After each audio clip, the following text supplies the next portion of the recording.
listening to A State of the Union, estate planning made simple. Here's your host, Brad Wewell, from Texas Trust Law in Austin, Texas. Hi, this is Brad Wewell with the State of the Union podcast, and a lot of times we'll do technical topics, and we've had a lot of great guests. But occasionally we'll do a continuing series of boomer versus millennial perspectives on current culture. This is another one of those, and I'm here with Sam Wewell. Hello. Genuine millennial? Yes, yeah, full-fledged millennial. He's here. And we are going to talk about something today that will seem a bit odd, perhaps. It's a movie review. And it's a movie review of a movie that is, quite frankly, fantastic. But when we tell you the name of the movie and the, I guess, genre. Yeah. It's a monster movie. Giant, well-known monster, probably the best well-known. Probably. The new Godzilla movie, Godzilla Minus One. Godzilla Minus One. Now, Sam and I are certain that virtually everybody who's going to watch this podcast has seen Godzilla Minus One, don't you think? They've probably heard of Godzilla. There you go. But I doubt most people watching this have seen the new Godzilla movie, because it is, this is a long-running franchise. This is actually the 37th Godzilla movie. Wow. So there are more Godzilla movies than I have lived in years. Right. So you're 33. Yeah. Wow. I'm 33, there's 37, compared to only 25 James Bond movies. So Godzilla's got some staying power. Yeah, he's, like you, he's been around since the 50s. Hey, that's right, 52. So, yeah, I remember going to a movie, a Godzilla movie, and it was Godzilla versus King Kong. Mm-hmm. And this is like, I don't know what. My brother, Mark, who is 5 years younger than me, was a little kid. We went to go see this movie, and we were watching it, and Godzilla, I'm not sure who was winning, but my brother Mark stood up in the theater and said, "Go, go, go, get him." It's like everybody looked around at Mark, because Godzilla, King Kong I'm sure too, but really Godzilla has this fan base or effect on people. What do you think? Yeah, I mean, Godzilla was created as sort of a Japanese response to the atomic bombs and all the nuclear fallout and disease and stuff that happened after, they got nuked twice. Right. And this movie, I was surprised that it kept up a lot of those initial themes that made Godzilla so popular and so relevant to the times. Well, let's talk about that. Yeah. Because, again, the movie you took me to, so Sam's always taken me to these. Dragging you sometimes. Dragging me. The one you dragged me to several years ago, about 2 or 3 years ago, that was also fantastic, and won Best Picture of the Year was Parasite, a Korean movie that was also fantastic. Now, I'm a pretty easygoing film critic, but I don't like certain things, and I do like certain things, and foreign movies are kind of on the edge. But Parasite was great, and Godzilla Minus One was great. Why was it so great? Well, first off, you didn't believe me when I told you the whole movie would be in Japanese. Yes, I couldn't believe that, because it's going to an American audience, right? Yeah. Well, I think it was made for a Japanese audience, but I don't think it's doing as well over there. Oh, that's interesting. It is, because the movie starts with a kamikaze pilot who kind of chickened out and didn't go through with his mission, and he lands on a small island, and Godzilla appears and eats a lot of people, and He was hungry. Yeah, he has to deal with a lot of the post-traumatic stress of, one, being a failed kamikaze pilot, and two, sort of chickening out again on the island with Godzilla, and the rest of the movie is about him going back to like a firebomb Tokyo, where he pretty much has to learn to deal with his PTSD and eventually figure out that life is worth living. And sometimes you got to make sacrifices if there's a giant monster coming to destroy everything. There you go. Now, there you go. Yeah, not a lot of giant monsters around too frequently, thank goodness. Yeah. But and that's Sam's summary is a good one, succinct. It starts. What impressed me probably the most about the movie was its reliance on almost the end of World War II, and then what happened or what was going on in Japan right after World War II. Because you're right, it was devastated. Even where nukes didn't explode, just the fire bombings. Right. He gets back to his hometown, and pretty much, I think there's only one person who remembers him and is still alive. Right. And everybody else, struggling to build their lives back together. Right. And so there's this story. There's several stories. The first story being the failed kamikaze pilot and his guilt, and he was reminded of his guilt Constantly. Why didn't you kill yourself in the kamikaze thing? Well, smart enough not to do that, and then his just as you said, his struggle with life and trying to. He had no money, nobody had any money, and he had to create a way of supporting himself too. Well, he eventually found a job as a minesweeper. Oh, that's right. On an old wooden ship. Why wouldn't? Because the mines were attracted to metal, and if you go out there on a big, steel ship, you're just going to attract a bunch of mines. But that feeds into the plot a little bit too. He's also starts taking care of a woman who is become destitute because of the bombings, and it's not her baby, but she finds a orphan child, and they both start taking care of the child, but he sort of rejects her and the baby because he still feels so much guilt about his past. Right. He just doesn't know who he is or what he's supposed to be doing. Yeah, exactly. And he keeps telling the baby, "I'm not your father." Yeah. But eventually, Godzilla does return. Thank God.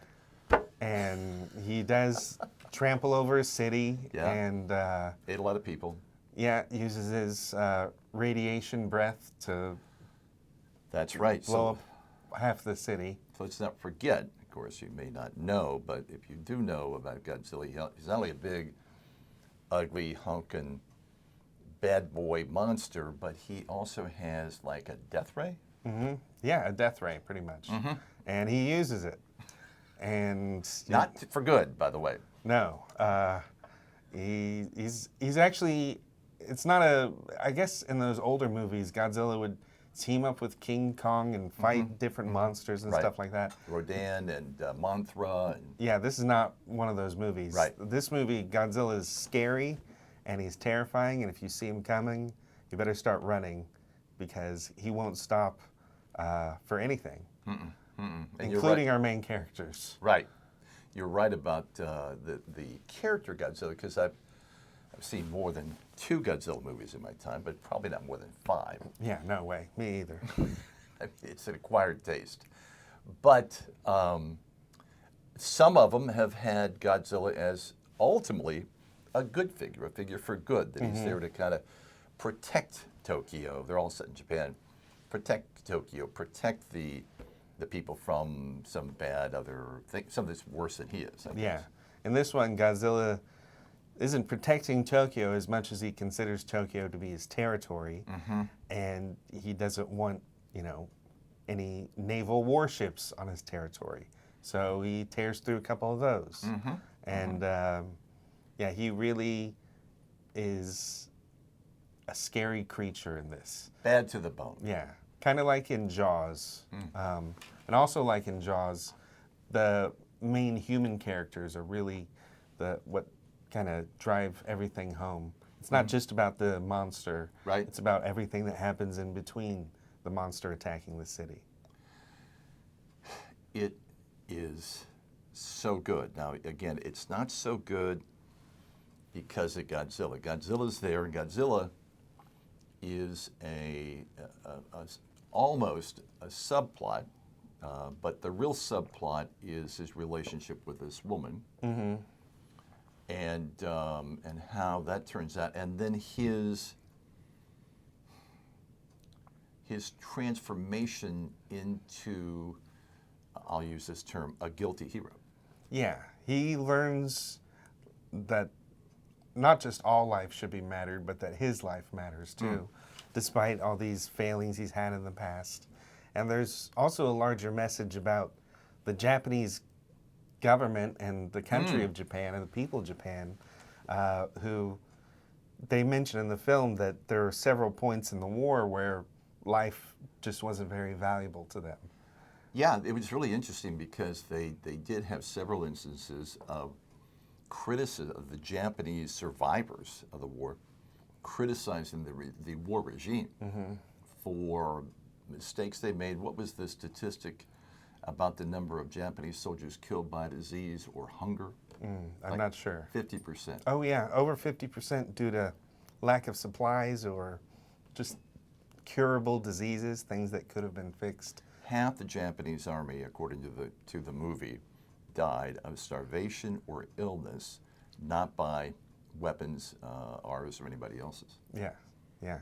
So that's a running theme through the movie, especially once the human characters all get together and they start having to come up with a plan to kill Godzilla, which we won't give it away, but I thought it was a pretty ingenious plan. It was ingenious, right? And they all end up having to work together to try and fight and, fight for their families and their country and their city. Right, because Godzilla was heading back.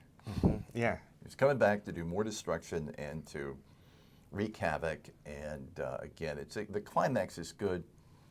And you're right, we won't give it away. But let's talk about the audience that we were in and something you noted there too about the subtitles. Oh, so there was a family there that I assume they didn't do their research, or I don't think it was It must have heavily. been the research I did because I didn't know this either, I guess. The movie was entirely in Japanese, and they brought some kids with them, and the kids were kind of running around the theater and not too thrilled with the fact that the whole movie is in Japanese. But even that, usually that really gets to me if I'm watching a movie, but it really didn't have that big of an effect because the movie was just so good, and it really gets you to connect with the characters, even if they're, in the 1940s and still speaking Japanese. Right. And the whole cultural differences, that sort of thing. But yeah, I'll be honest and say that the ending kind of had me tearing up a little bit. So I teared up at the end. Sam teared up at the end. Zach, Sam's brother who went with us, teared up at the end of a Godzilla movie. Now, you got to figure that's crazy, but again, it's just such a good movie. And we weren't necessarily crying for Godzilla. No. No. Not a very sympathetic character. I mean, in the last main climactic scene, we were all, I think everybody was rooting for Godzilla to go down. Right. We did not want Godzilla to continue his rampage. Right. And it was just a really cleverly made, well-written movie with great special effects. The budget on this was only $15 million, compared to like the last James Bond movie was around $200 million. Wow. And the Marvel movies have got to be... Oh yeah, they're the same, $200 million plus. 15 million. Wow. Yeah. Wow. And it was subtitled, so back to that. I mean, you could read the subtitles, and it was, I didn't have any trouble following it at all. The dialogue, such as it was good. And after a while, when you're watching a foreign movie with subtitles, I just kind of sink into the subtitles. And Yeah, after a while you stop even noticing that you're Right. reading subtitles. right. Yeah, a little bit of English with the General MacArthur news footage, That's right. That's right. but that's right. about it. But it was just such a great movie and probably one of the best movies of the year. I probably will be. I mean, well, who knows? And they've got the Academy Awards all different now. You have to have certain things to be even nominated for Best Picture. But this, in my humble estimation, was the best picture that I've seen. And we've seen Napoleon. We saw last weekend American Fiction. American Fiction. That's an interesting movie. It's a very, very interesting movie. We decided we're not going to talk about that today. We'll hold It's on. no Godzilla. It's still Godzilla, right? And it's it's a very good movie too. But to sit here and tell you, and again, you're sane and I try to be, yeah, I try to be, and but to tell you that we love this movie, and what happened to it too is we saw it on a very like only one theater, I think, in Austin had it. Yeah. Way down in South Austin on Stastny and I-35. And because of its popularity, they were going to stream it right away, and then they released it to like another 1,200 theaters because it was so popular. And yeah, so if you're sitting around New Year's Day, New Year's nothing to Day. do. Nothing to do. You probably won't get this podcast until after New Year's Day. But if you got in a cold February day when the power's still on, but it's too cold to go outside, check out Godzilla Minus One. Make sure you get the -1 because the other ones you might end up with another iteration of Godzilla, and you might like that better than this, but I doubt it. I doubt it. I doubt it. You couldn't like anything better than this movie. Okay, I think that's it. Anything else? No, that's it. That's it. So we're back with another Boomer versus Millennial perspective. It's interesting with this, we both agree. Yeah. you Yeah. know? So, Yeah, much better than the Everything Everywhere Oh my All at gosh. Once. which was also, was that Best Picture? Yeah. Holy cow. I did not like that. Sam liked that a lot, but we both like this. So I guess we have this thing for, I really don't though, Asian-focused pictures, but some are good, some are bad. I only It's like take anything you to the else. best of the best. Thank you very much on that. I try. He's a great critic and a great kid too, by the way. All right. Well, I think that's it for this podcast of Estate of the Estate of the Union, and we appreciate you watching. We'll be back again with other things, and we'll do another redo of Millennial versus Boomers, I'm sure sometime soon. So thanks again, and be careful out there. Bye.